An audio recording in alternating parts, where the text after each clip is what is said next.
नमस्कार, मैं हूं आपके साथ अशोक वर्मा। आप देख रहे हैं टीवी 20 न्यूज।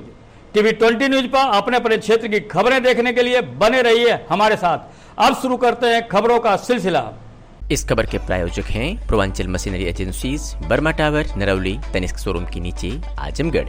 प्रोप्राइटर हैं अशोक वर्मा और मोबाइल नंबर है 9415207728। उत्तर प्रदेश के मऊ जनपद से यह खबर है, जहां चकबंदी विभाग का कारनामा देखने को मिला है। रकबा आसमान में उड़ गया, धरती निकल गई। आखिर जब पुराने रिकॉर्ड और मौके पर रकबा सही था तो सर्वे के दौरान कम कैसे हो गया? कहीं ऐसा तो नहीं कि किसी धनबली के दबाव में सर्वे के दौरान नक्शा छोटा बड़ा बनाकर पेश कर दिया गया, जिसके कारण छोटे चकदार अपने मूल रकबा से वंचित होते दिख रहे हैं। गांव के रकबा को जमीन निकल गई या आसमान, चकबंदी विभाग के पास इसका कोई जवाब नहीं है।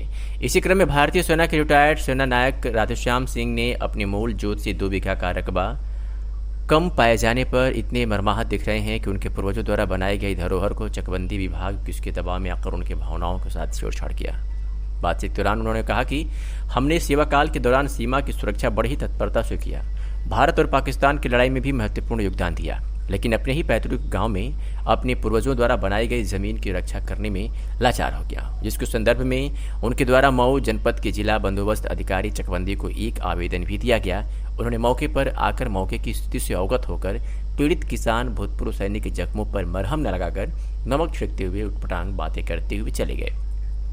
मऊ जनपद के जिला बंदोबस्त अधिकारी चकबंदी गोरख प्रसाद ने स्पष्ट लफ्जों में कहा कि जब तुम्हारी जमीन मौके पर कम है तो मैं रबड़ जैसे बढ़ा दूं, यदि कहो तो बनने वाले बंदोबस्त में भी तुम्हारा रकबा कम कर दें। उक्त अधिकारी की धमकी भरे बात सुन वहां खड़े गांव के अन्य किसान भौचक्के हो गए। फलस्वरूप किसी भी पीड़ित किसान ने अपनी समस्या उक्त अधिकारी से कहने का साहस नहीं कर सका।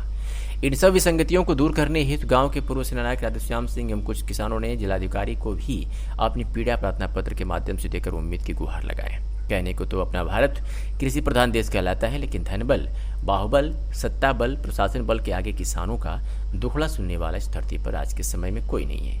कहने के तो किसानों का संगठन भी है, लेकिन वह भी एक व्यवसायी रूप धारण कर लिया है। आखिरकार लाचार किसान जिसके शरण में जाकर न्याय की उम्मीद लगा सके, कैसे होगा किसानों की समस्याओं का हल? राजनीतिक पार्टियां भी किसानों को बखूबी मूर्ख बनाते हुए कभी कंधे पर हल लिया। किसान तो कभी 2 बैलों की जोड़ी के साथ हल जोतता हुआ किसान का निशान दिखाकर किसानों को अपने निशाने पर लेता रहा। किसान तपते धूप में खून और पसीना बहाकर शासन प्रशासन धनबल बाहुबल से उत्पीड़ित होते आ रहे हैं। ये चक्रोड आ रहा है सीधा मुख्य मार्ग से खेत में जा रहा है। इस तरह से सीधा जाएगा ये चक्रोड, और ये रही आम्रपाली वाटिका। उस समय के तत्कालीन जिला उद्यान अधिकारी रविंद्र सिंह ने इसको अपने प्रभाव से, जबकि मेरी जोत यहाँ तक थी, इसको जो है अपने प्रभाव से, अपने प्रभुत्व की बदौलत इसको ऐसे करवाया, तिरछा करवाया। इसीलिए मेरा रकबा 2 बीघा कम हो रहा है। ये चकबंदी के सर्वे में भी है, ये इस तरह से होगा। इन्होंने चक्रोड पे कब्जा कर रखा है। उस समय ये था कि ये कुछ नया निर्माण नहीं करेंगे, लेकिन इन्होंने पहले लहसुन लगाया, फिर अपना तार घेरा बढ़ाया, फिर नींबू लगाया, फिर फर्श करवा लिया।